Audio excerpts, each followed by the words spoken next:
कहानी का पूरा आनंद लेने के लिए कहानी के पिछले भागों को ज़रूर देखें। उसका लिंक मैं आपको डिस्क्रिप्शन बॉक्स में दे दूंगी और साथ में कमेंट बॉक्स में पिन भी कर दूंगी, तो आप वहां से भी जाकर देख सकते हैं। कनिष्क बेहोश पड़ा था। उसके पास आकर दीप्ति नीचे ही बैठ गई। कितने समय बाद वो उसे देख रही थी। कितना बदला सा था वो। उसके वो बड़े बाल छोटे थे, अब बियर्ड बढ़ चुकी थी। उसके वो होठ जिन पर एक मुस्कान सजी रहती थी कुछ काले पड़ गए थे। वो उसके पूरे चेहरे को छूने लगी और सब भूल कर रोते हुए उसका पूरा चेहरा उसके हाथ को बार बार चूमने लगी। उठ जाओ ना, मैं मर जाऊंगी तुम्हें कुछ हुआ तो। पापा चले गए लेकिन तुम्हें नहीं खोना चाहती। कनिष्क उठो ना। उसके आंसू उसके चेहरे पर गिर रहे थे। उसका स्पर्श ही उसे होश ला चुका था। उसने मुश्किल से अपनी आंखें खोली तो उसका धुंधला चेहरा दिखाई दिया। तुम? हाँ कनिष्क, मैं तुम्हारी दीप। उठो ना, क्या हाल बना लिया है तुमने अपना। देखो मैं आ गई तुम्हारे पास, अब तो उठ जाओ। और ये क्या हाल बना लिया है तुमने अपना। वो अपने आंसू साफ करते हुए बोल रही थी। जैसे ही दीप्ति का चेहरा उसे साफ दिखा उसने उसके हाथ से अपना हाथ खींच लिया। तुम चाहती थी ना कि मैं मर जाऊं, वही हो रहा है। तुम्हारी मुराद पूरी हो रही है तो भागते हुए आ गई। वो कमज़ोर आवाज़ में लेकिन व्यंग भरे शब्दों में बोला तो दीप्ति के रुके हुए आंसू वापस से गालों पर आ गए।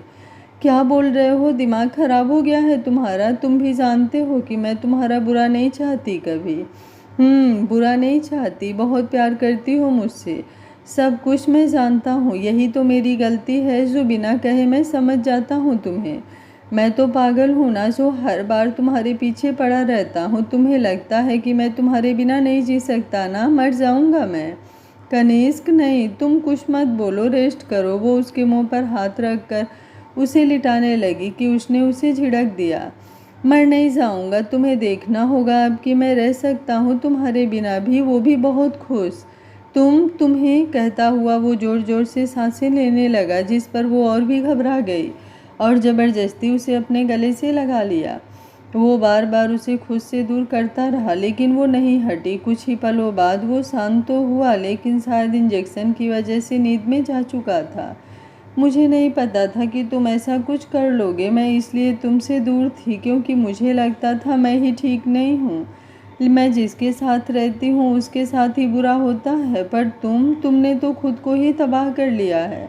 मैं तुम्हें कभी ऐसे तो देखना ही नहीं चाहती थी, जिसकी कोई ख्वाहिश ही ना बची हो। खुद को कितना मेंटेन रखते थे और अब कैसे हो गए हो। तुम तो अपनी मन मर्जी से जीने वालों में थे ना, फिर ऐसा क्यों कर लिया खुद को। वो उसके पास वहीं बिस्तर पर बैठ उसकी हथेली थामे बातें कर रही थी, क्योंकि शायद जागते हुए तो वो अभी उससे बात तो बिल्कुल भी नहीं करता। कितना नाराज़ था वो उससे, ये वो उसकी बातें सुनकर ही समझ चुकी थी। पर अब कनिष्क के परिवार से कैसे डील करेगी, वो कैसे मिलेगी, यही नहीं समझ आ रहा था। बस यही चाहती थी कि वो उसका कनिष्क बिल्कुल ठीक हो जाए। उसके लिए वो अब कुछ भी करने को तैयार थी, पर कनिष्क की ऐसी हालत वो नहीं देख सकती थी। उसने मन ही मन ये फैसला लिया था कि वो कनिष्क का पूरा ध्यान रखने की कोशिश करेगी अब से। भाई, दीप्ति उसके रूम से बाहर आई तो उसे देखते ही सबसे पहले मानवी भागी हुई उसके पास आई और कनिष्क के बारे में पूछा। सो रहे हैं, ठीक है अब। है क्या ये सब और कब से चल रहा है। कनिष्क की हालत एक दिन में तो ऐसी नहीं हुई होगी, विवेक जी ने कुछ गुस्से से पूछा। पापा, वो बहुत दिन से बेचैन सा था, पर कल रात मैं उसके रूम में गया तो वो जाग रहा था, फिर उसके बाद ही ये सब हुआ। और तुम कहाँ से हो, कितने पैसे चाहिए मेरे बेटे की ज़िंदगी बख्शने के लिए। पापा, मानवी और अरमान साथ ही बोल पड़े। क्या गलत बोला मैंने, मेरे बेटे की ज़िंदगी बर्बाद कर दी है इस लड़की ने तो। और क्या कहूँ क्या करूँ, वो तेज़ आवाज़ में चिल्लाए। आप शांत रहिए ना, एक बार उसकी बात तो सुनिए। वो भी प्यार करती है आपके बेटे से, वरना ऐसे भागती हुई नहीं आती। उसकी हालत देखिए, पाँव में चप्पल तक नहीं पहनी उसने, इतनी जल्दबाजी में भागती हुई आई है।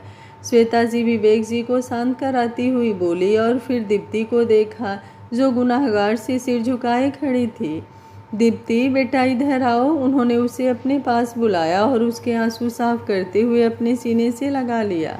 उनका ममतामयी स्पर्श भरा स्नेह पाकर वो फूट कर रो पड़ी। मुझे माफ़ कर दीजिए आंटी, मेरी वजह से कनिष्क की हालत ऐसी है। मैं नहीं निभा पाई उसका साथ, मैं उसके लायक ही नहीं हूँ। वो सिसकते हुए बोली। श्वेता जी उसका सिर सहला रही थी। हम बाद में बात करेंगे, पर अभी रोना बंद करो, मेरा बहादुर बच्चा हो ना तुम। वो प्यार से उसके सिर चूम कर बोली। मानवी, तू दीप्ति को अपने रूम में ले जा, कपड़े चेंज कर ले फ्रेश होकर, तब तक ब्रेकफास्ट भी रेडी हो जाएगा, वो मानवी से बोली। मानवी के कपड़े उसे आएंगे भी, दादी बीच में ही बोल पड़ी तो श्वेता जी अपने कमरे में गईं और अपनी एक साड़ी लाकर उसकी तरफ बढ़ा दिया। जाओ, इसे पहनकर तैयार हो जाओ, वो बोली। आंटी, मैं बाद में बात करेंगे ना, अभी जाओ, उन्होंने कहा और मानवी को इशारा किया कि वो दीप्ति को अपने साथ ले जाए।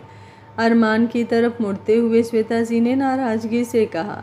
अरमान बच्चा, मुझे तुमसे ऐसी उम्मीद नहीं थी, तुम तो बहुत समझदार थे ना, फिर भी कनिष्क की इतनी बड़ी बात हमसे छुपाई। वो इतने दिनों से इतना परेशान था, बेचैन था, तो क्या तुम मुझसे नहीं बता सकते थे? हम क्या उसके लिए कुछ करने की कोशिश नहीं करते? इस बार तुमने बहुत नाराज़ किया है मुझे। माँ प्लीज़, आप मुझसे नाराज़ मत होइए, मैं मानता हूँ कि मुझे आपसे ये सब बातें नहीं छुपानी चाहिए थी, लेकिन कनिष्क ने मुझे मना किया था किसी से कुछ भी बताने को, बस इसलिए ही मैं चुप रहा। वो परेशानी से बोला। श्वेता जी की नाराज़गी वो नहीं देखना चाहता था, अपनी माँ से प्यार ही पसंद था उसे। बहू, ये सब बातें छोड़ो अब, और अरमान तुम जाकर कनिष्क को देखाओ बेटा एक बार उसके। दादी के कहने पर अरमान चला गया। श्वेता जी मानवी के रूम में दीप्ति के लिए ब्रेकफास्ट लेकर चली आईं। आंटी प्लीज़, मुझे नहीं कुछ खाना है अभी। ऐसे कैसे नहीं खाना, इधर बैठो, आओ मैं अपने हाथ से खिलाऊंगी आज अपनी बेटी को। वो उसे प्यार से खिलाने लगी। जब इतना प्यार करती हो मेरे बेटे से, फिर उसे क्यों छोड़ा? उन्होंने सवाल किया। मेरी इतनी हैसियत और हिम्मत नहीं कि मैं उसका प्यार ठुकरा सकूं, पर पापा की इज्जत सबसे पहले थी, वो नहीं माने और मेरी शादी कहीं और करा रहे थे। मैंने बहुत विनती की थी उनसे, और फिर शादी के एक दिन पहले ही पापा भी मुझे छोड़कर चले गए। कहते हुए उसका गला भर आया। शायद किस्मत भी तुम दोनों को मिलाना चाहती थी, तभी तो तुम्हें यहाँ भेज दिया। भाई साहब के बारे में सुनकर मुझे भी बहुत दुख हो रहा है, लेकिन बेटा तुम्हारी ज़िंदगी अभी शुरू हुई है। जितना दर्द कनिष्क महसूस कर रहा है उससे कहीं ज़्यादा तुम्हारे अंदर है, पर उसे तुम खुद ही दूर कर सकती हो। कनिष्क को तुम संभाल सकती हो, और वो ही है जो तुम्हें। वो उसे संभालते हुए प्यार से समझा रही थी। कनिष्क की जब आँख खुली तो सब एक एक करके उससे मिलने गए। ऐसे ही शाम हो चुकी थी और अरमान कनिष्क के पास बैठा हुआ था। वो क्यों आई है, क्यों बुलाया तूने उसे? मैंने नहीं बुलाया यार, वो नवी ज़्यादा परेशान हो गई थी तो उसने ही दीप्ति को कॉल कर दिया था। और अच्छा ही है ना जो वो यहाँ आ गई, परिवार वाले भी उसे अपना रहे हैं, और तुम दोनों। वो बस इसलिए आई है कि मेरी ऐसी हालत थी, अपने मन से नहीं आई है। कनिष्क के ये कहने पर अरमान अब झुँझलाते हुए बोला। तू और वो दोनों के दोनों ही इस दुनिया के सबसे बड़े पागल हो, एक दूसरे का साथ भी चाहिए, फिर भी लड़ रहे हो, अपनी अपनी ही जिद है सबकी, और बीच में मुझे पिस रहे हो। इतना तड़पते हैं दोनों एक दूसरे के लिए, लेकिन नहीं, ये नहीं है कि जब सामने है तो सब कुछ भूल कर अपनी नई शुरुआत करें। वो बोल ही रहा था कि अरमान का फ़ोन बजा, जो वो कनिष्क पर गुस्सा था। उसने कॉल रिसीव की और बहुत ही रूडली बोला। कौन है यार जिसे एक पल को चैन नहीं है? मैं परेशान कर रही हूँ आपको? उधर से एक मीठी सी आवाज़ सुनाई पड़ी। जिज्ञासा, सॉरी, वो थोड़ा डिस्टर्ब था। क्या हुआ, कोई परेशानी है क्या? परेशानी तो मेरी लाइफ में घर बना चुकी है, वो कभी दूर ही नहीं हो सकती, वो कनिष्क को घूरते हुए बोला। मतलब? कुछ नहीं, मैं रखता हूँ। अरे लेकिन, जिज्ञासा बोल ही रही थी कि वो फ़ोन रखने को हुआ। कनिष्क ने उसके हाथ से फ़ोन ले लिया। वो जानता था अरमान उसके लिए परेशान है, उस पर गुस्सा भी है, लेकिन वो उसके रिश्ते को ख़राब नहीं होने देना चाहता था। उसका और जिज्ञासा का रिश्ता अभी अभी तो शुरू हुआ था, और ऐसे में लड़का ऐसे बात करे तो बुरा लगना लाजमी है। जिज्ञासा, वो इसका मूड मेरी वजह से ख़राब है, मेरी कुछ तबीयत ख़राब हो गई थी तो उसी का गुस्सा अभी मुझ पर ही निकाल रहा था। इसे कुछ समझाओ यार, कितना डांटता है ये मुझे। जब बात अपनों की हो तो इंसान सब कुछ भूल जाता है, और ये तो आपको खुद से भी पहले रखते हैं। ऐसे में जब आप अपनी तबीयत खराब करेंगे तो गुस्सा तो करेंगे ही। इतनी जल्दी इसके रंग में रंग गई। वो मुस्कुराया और बोला तो वो भी हंस पड़ी। अब कैसी तबीयत है आपकी? ठीक हूँ मैं, लो बात कर लो इससे, कहकर उसने अरमान की तरफ फ़ोन बढ़ाया और उसे इशारा किया बात कर ले। वो फ़ोन लेकर बालकनी में चला गया। तब तक दीप्ति भी ट्रे हाथ में लिए हुए उसके रूम में आ गई, जिसमें जूस और दलिया था। गाढ़े नीले रंग की साड़ी पहने उसके माँ की साड़ी में वो बहुत प्यारी लग रही थी। एक पल को तो उसकी नज़रें उस पर थम सी गईं। वो पलकें झपकाए बिना ही उसे देखने लगा। तंद्रा तब टूटी जब दीप्ति की आवाज़ कानों में पड़ी, ये दलिया खा लो, उसके बाद जूस के साथ दवा भी लेनी है। उसने नाराज़गी से मुंह घुमा लिया, जिसका मतलब था कि वो नहीं खाएगा। प्लीज़ खा लो ना, माँ ने भेजा है ये सब। उसका ये कहना सुन वो उसे घूरने लगा। अरमान, मिंटू से बोल दो वो मेरे लिए जूस ले आए। उसकी बात सुन दीप्ति का चेहरा उतर गया, लेकिन उसने ठान लिया था कुछ भी हो जाए वो कनिष्क को मना कर ही रहेगी। तो वो हिम्मत करके बेड पर ही थोड़ी सी जगह में बैठ गई और एक चम्मच में दलिया निकाल कर उसकी तरफ बढ़ा दिया। अरमान, जिसकी नज़रें उन दोनों पर पड़ चुकी थी, वो मुस्कुराता हुआ उसके रूम से बाहर चला गया।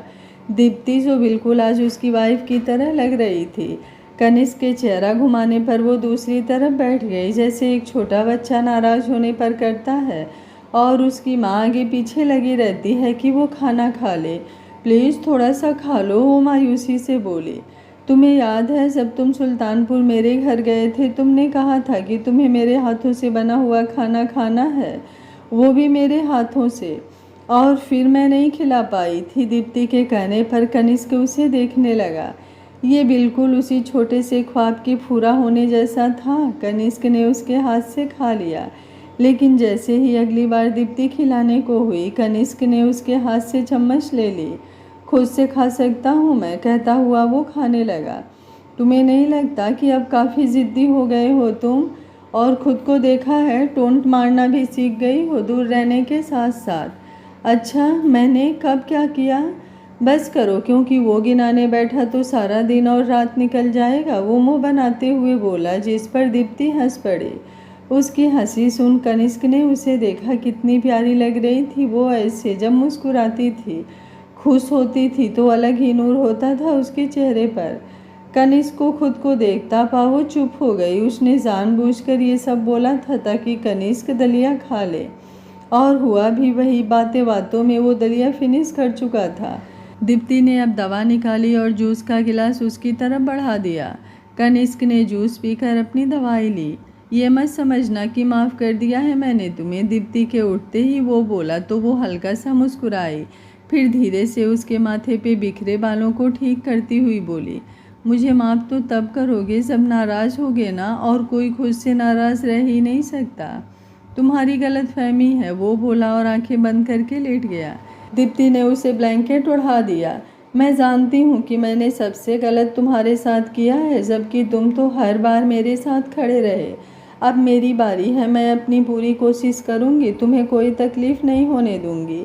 एक बेटी का फ़र्ज़ निभाया था मैंने उस वक्त, और अब एक प्रेमिका का फ़र्ज़ निभाने की बारी है। वो मन ही मन बोली और खाली हुए बर्तन लेकर बाहर निकल गई। उसके जाने के बाद कनिष्क ने अपनी आंखें खोल दी। कुछ नम हुई थी आंखें उसकी भी। अपनी दीप के साथ ऐसा बर्ताव वो करना नहीं चाहता था, लेकिन शायद इस बार ज़रूरी था, ताकि वो उसकी अहमियत समझ सके कि जैसे हर रिश्ता ज़रूरी है, वैसे ही उसका प्यार और उसकी खुशियाँ भी तो ज़रूरी हैं। क्यों वो खुद को भूल जाती है हर रिश्ते के आगे? उसे एहसास तो दिलाना ही होगा। दीप्ति, मैं घर जा रहा हूँ, तुम्हारा सामान यहीं ले आऊँगा।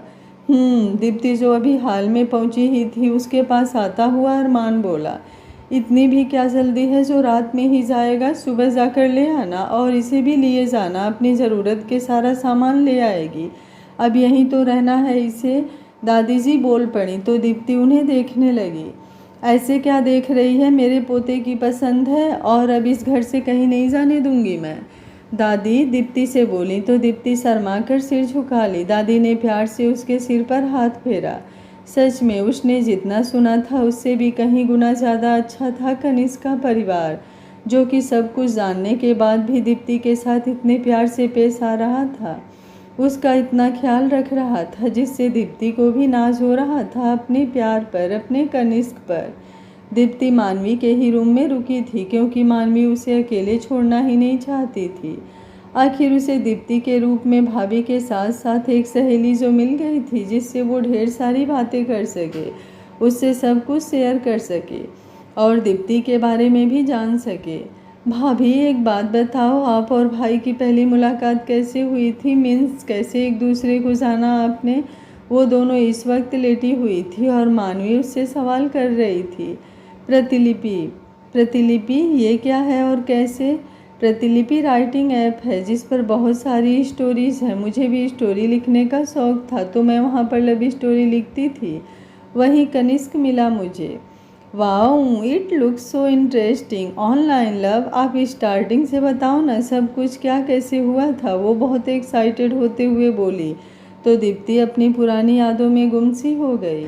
मंजिलों से वफा है, फिर ना जाने क्यों रास्ते खफा हैं। सोचती हूँ गुजारूँ मैं भी चांदनी रात में कुछ वक्त तारों संग, फिर याद आया अपनी तो किस्मत ही बेवफा है।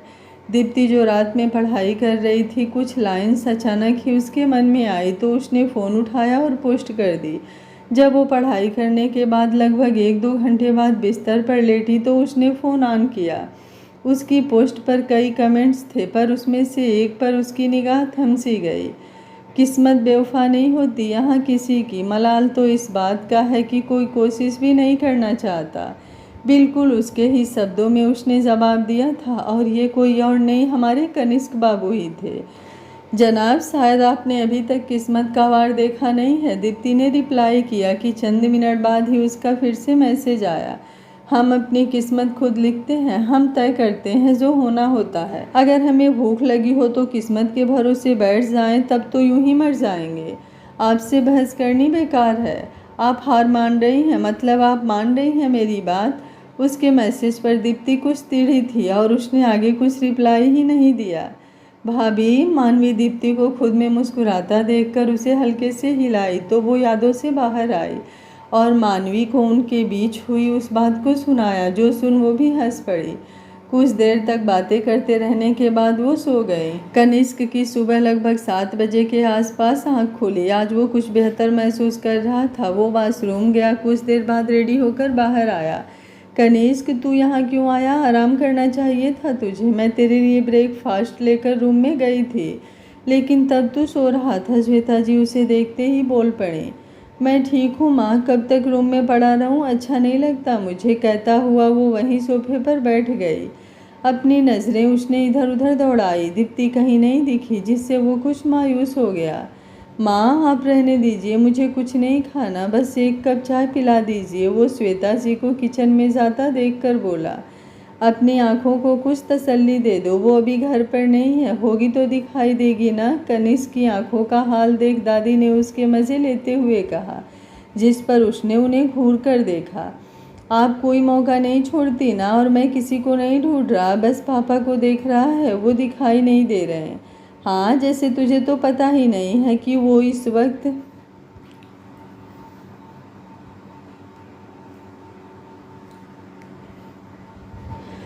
जैसे तुझे तो पता ही नहीं है कि इस वक्त विवेक कहाँ होता है। दादी भी कहाँ पीछे रहने वाली थी। उन्होंने तुरंत ही अपनी हंसी रोकते हुए जवाब दिया। उनका हमेशा का ही यही था। कनिष्क को तंग करने में उनको अलग ही मज़ा आता था और अक्सर ही ऐसे सीन घर में देखने को मिला करते थे। माँ जी, बस कीजिए, आप बहुत परेशान करती हैं मेरे बेटे को। श्वेता जी चाय के 2 कप लिए वहाँ आती हुई बोली, जिस पर दादी हंसने लगी। वहीं कनिष्क भी उन्हें ऐसे हंसते मुस्कुराते देखकर मुस्कुराया। जी हाँ, अरमान और जिज्ञासा की कुंडली तो हमने भेज दी थी पंडित जी को और सब कुछ ठीक है। बच्चों की कुंडली भी मिल रही है। सगाई का मुहूर्त नहीं निकलवाया आपने? निकलवाया है, इसी सिलसिले में तो आपको फ़ोन किया कि आपको भी बता दिया जाए। पंडित जी ने 1 हफ्ते बाद का दिन बहुत शुभ बताया है, उस दिन महाशिवरात्रि भी है। अरे वाह, ये तो बहुत अच्छी बात है, तो यही दिन फाइनल कर देते हैं।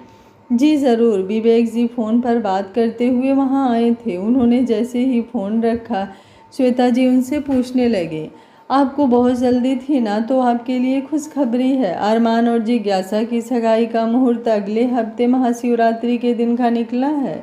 उन्होंने जैसे ही बताया सब खुश हो गए। इसी बात पर मुँह तो मीठा करा दो सबका, दादी ने श्वेता जी से कहा तो उन्होंने मिठाई लाकर सबको दिया। अरमान नहीं आया क्या अभी तक? ऑफिस के लिए भी लेट हो रहा है, विवेक जी ने सवाल किया। ये लीजिए आ गया। उनकी नज़र दरवाजे पर पड़ी तो बोल पड़ी। अरमान, मानवी और दीप्ति तीनों आ रहे थे। दरअसल दीप्ति अपना सामान लाने गई थी, मानवी भी उसी के साथ घूमने के बहाने निकल गई थी। दीप्ति को देखकर ही कनिष्क के चेहरे पर सुकून लौट आया, जो सबने नोटिस किया। अरमान, पता है अभी अभी तेरे पापा ने बताया कि सगाई का मुहूर्त 1 हफ्ते बाद का निकला है। उन्होंने सबको भी खुशखबरी सुनाई है। बहुत काम बढ़ गया है, अब इतनी शॉपिंग भी करनी है बहू के लिए, और सारा कुछ कैसे होगा इतने कम दिन में, उन्हें चिंता सता रही थी। आप परेशान मत होइए, हम सब हैं ना, मिलकर सब कुछ कर लेंगे। अरमान की सगाई में कोई भी कमी नहीं होनी पाएगी, दीप्ति ने कहा तो सब मुस्कुरा दिए। वो इस वक्त घर की बड़ी बहू जैसे लग रही थी। अच्छा, अब हम निकलते हैं वरना बहुत देर हो जाएगी, विवेक जी बोले, और अरमान की तरफ देखा तो उसने सिर हिलाया। पापा, मैं भी चल रहा हूँ। ये सुनकर दीप्ति ने उसकी तरफ देखा। वो कहना चाह रही थी कि वो आज ना जाए, घर पर ही रहकर आराम करे, लेकिन सबके होने की वजह से कुछ कह ही नहीं पाई। तुम आज नहीं जाओगे, रेस्ट करो, कल से तुम्हें ही देखना है। अरमान तैयारियों में बिजी हो जाएगा। विवेक जी के कहने पर दीप्ति संतुष्ट हो गई कि अब वो नहीं जाएगा। भाभी चलिए ना, जल्दी से कबर्ड सेट कर लेते हैं, फिर आपको मेरे साथ आज चलना भी है। आप कहीं घूमी नहीं हो ना यहाँ, आज हम चलते हैं, मानवी दीप्ति से बोली। कनिष्क बोला, कोई कहीं नहीं जाएगा और तू सीधे कॉलेज जा। सुना नहीं क्या अभी तूने? अरमान की सगाई फिक्स हो गई है, तो अपना प्लान बाद में बनाना, पहले माँ की हेल्प करनी है, अब भी बहुत काम है घर में। मानवी बोली, आप सीधे से क्यों नहीं बोलते कि आपको भाभी के साथ वक्त गुजारना है, जो मुझे भगा रहे हो? कनिष्क बोला, अपना दिमाग तो कम दौड़ाया कर और जाकर कॉलेज के लिए रेडी हो। उसकी बात पर मानवी थुनकते हुए वहाँ से चली गई। कनिष्क बाहर की तरफ जाने लगा। मॉम, मैं बाहर गार्डन तक जा रहा हूँ, कनिष्क ने कहा। दीप्ति को भी लिए जाना अपने साथ, श्वेता जी ने कहा और दीप्ति को इशारा किया तो वो तेज कदम बढ़ाती हुई उसके पास ही पहुंच गई। चलें, उसने कनिष्क की तरफ अपना हाथ बढ़ाते हुए पूछा, पर कनिष्क ने नहीं थामा, तो उसने खुद से ही उसका हाथ पकड़ लिया। अब तबीयत कैसी है, ठीक लग रहा है ना, उसने कनिष्क से पूछा, पर वो कोई जवाब नहीं दिया। अरमान की शादी के साथ हम अपनी भी शादी कर लें क्या, ताकि मैं तुम्हें अपने तरीके से मना सकूं? उसने कुछ शरारत से कनिष्क का चेहरा अपनी तरफ करते हुए पूछा। मुझे अकेला छोड़ दो कुछ देर के लिए। कनिष्क की बात सुन दीप्ति ने उसका हाथ छोड़ दिया। कब तक के लिए उसकी आंखें कुछ झिलमिला उठी और अपनी तरफ से हर कोशिश कर रही थी उसे मनाने की, लेकिन उस पर तो जैसे कोई फर्क ही नहीं पड़ रहा था। कनिष्क उसे देखने लगा। बोलो ना, और कब तक के लिए दूर रहना है, क्योंकि मेरे बर्दाश्त की हद खत्म होती जा रही है। वो उसकी आंखों में देखते हुए ही गहराई से बोली। दूर रहना कौन चाहता है, कौन होता है दूर? करीब होना, दूर जाने की आदत तो तुम्हारी है ना। इस बार भी अलग होने का नहीं बोलोगी, मुझसे दूर होने की कोशिश नहीं करोगी? कैसे मान लूँ मैं? हमारे 1.5-2 साल के रिश्ते में 2 बार तुम मुझे खुद से बिल्कुल अलग कर चुकी हो, तो आगे ऐसा नहीं होगा। कैसे मान लूँ? मुझसे ज़्यादा ज़रूरी फिर कोई हो जाएगा, जिसका मान रखने के लिए तुम्हें फिर से कोई कदम उठाना पड़ेगा, और ये हम दोनों के लिए ही मुश्किल होता है। वो नज़रें घुमाते हुए बोला। तो दीप्ति उसे देखने लगी। उसने कुछ गलत तो नहीं कहा था आज भी? जहाँ तक मैंने जाना है तुम्हें बहुत शौक है मुझसे दूर रहने का, फिर यहाँ क्यों रुकी हुई हो? कनिष्क के सवाल ने दीप्ति का दिल दर्द से भर दिया। मैं अपने मन से नहीं दूर हुई थी कभी भी, मेरी मजबूरी थी, और तुम सब जानते हो मैंने अपने पापा को भी खो दिया। इससे ज़्यादा कीमती क्या होगा? मैं उनके लिए ही तुमसे अलग हुई थी, क्योंकि मम्मी को तो बचपन में ही खो दिया था। उन्हें नहीं खोना चाहती थी, फिर भी उन्हें खो दिया मैंने। उन्होंने मुझे पाला था, मेरे लिए मम्मा से भी लड़ाई कर लेते थे, तो कैसे जाती उनके खिलाफ? मुझसे नहीं हुआ। जानती हूँ कि इन सब में सबसे गलत तुम्हारे ही साथ हुआ है, पर तुम ही बताओ ना क्या करती मैं? उस इंसान तक से शादी करने को तैयार हो गई थी मैं, जो मुझे नहीं पसंद था, जिसका टच इतना गंदा लगता था। वो जब भी मुझे छूता ऐसा लगता कीड़े रेंग रहे हैं। उसकी नज़र भी खुद पर बर्दाश्त नहीं कर पाती थी मैं, लेकिन करती भी तो क्या, उसका गला रूंध आया। दीप, वो कुछ कहने को हुआ तब तक दीप्ति भागती हुई उसके घर के अंदर चली गई। उसकी ज़िंदगी में इतना कुछ चल रहा था, उस पर कनिष्क का रूखापन उससे ज़रा सा भी बर्दाश्त नहीं हो रहा था। यही वजह थी कि उससे रुका नहीं जा रहा था। आंखें बह आई थी, दिमाग काम ही नहीं कर रहा था। कनिष्क ने गुस्से से आंखें बंद कर ली। क्यों कर रहा है वो ऐसा? दीप्ति भी तो कितना कुछ झेल रही है। उसे अब खुद पर ही गुस्सा आ रहा था। दीप्ति वहाँ से सीधे मानवी के रूम में आई थी। भाभी, मानवी ने उसे पुकारा, लेकिन वो वॉशरूम में चली गई और डोर लगा दिया। क्या हुआ इन्हें? ये तो भाई के पास गई थी ना, कहीं भाई ही ने तो कुछ, उसके माइंड में आया और वो डोर पीटने लगी। भाभी, आप ठीक हो ना? बताइए क्या हुआ, कोई प्रॉब्लम है क्या? भाभी, आप ठीक हो ना? बताइए क्या हुआ, कोई प्रॉब्लम है क्या? मानवी बुलाती रही, लेकिन अंदर से कोई आवाज़ नहीं आई। जब तक भागता हुआ कनिष्क भी वहां आ गया। भाई, उन्होंने डोर लॉक कर लिया और शायद रो भी रही थी। आपने कुछ बोला है क्या उन्हें? मानवी ने कनिष्क से सवाल किया। तू बाहर जा, मैं देखता हूँ। कनिष्क के कहने पर वो बाहर चली गई। दीप, बाहर आओ। दीप, मैंने कहा ना, डोर खोलो और बाहर आओ, वरना मैं ओपन कर दूंगा, उसने एक लास्ट बार कहा। कुछ देर बाद दीप्ति ने डोर ओपन किया। उसकी आंखें पूरी तरह से लाल थी। तुम्हें आराम करना चाहिए, भाग दौड़ मत करो और परेशान मत हो। मैं अरमान के साथ जा रही हूँ, उसके बाद कहीं रूम ले लूँगी कुछ करके। वो मुस्कुराने की कोशिश करती हुई बोली। कनिष्क ने उसे खींचकर अपने सीने से लगा लिया, पर दीप्ति ने उसे नहीं पकड़ा। दीप, यू नो यार कि मैं नहीं रह सकता तुम्हारे बिना। मैं सब समझता हूँ, तुम्हारी कंडीशन भी। बस थोड़ा गुस्सा आ गया था। और क्या बोल रही हो? अब कहीं नहीं जाने दूंगा मैं, समझी? वो उसकी पीठ पर हाथ फेरता हुआ बोला। वो सिसक उठी और उसकी शर्ट को कसकर पकड़ लिया। मुझे माफ़ कर दो, वो धीमे से बोला तो दीप्ति अपना चेहरा उठाकर उसे देखने लगी। आई एम सॉरी कि मैं अपने जिद के चलते इतने दिन तुम्हारे पास नहीं रहा। वो उस पर अपनी पकड़ कसते हुए बोला। वो उसके सीने से लगी हुई ही इंकार में सिर हिलाई और कनिष्क की गर्दन में अपने दोनों हाथ फंसा लिए।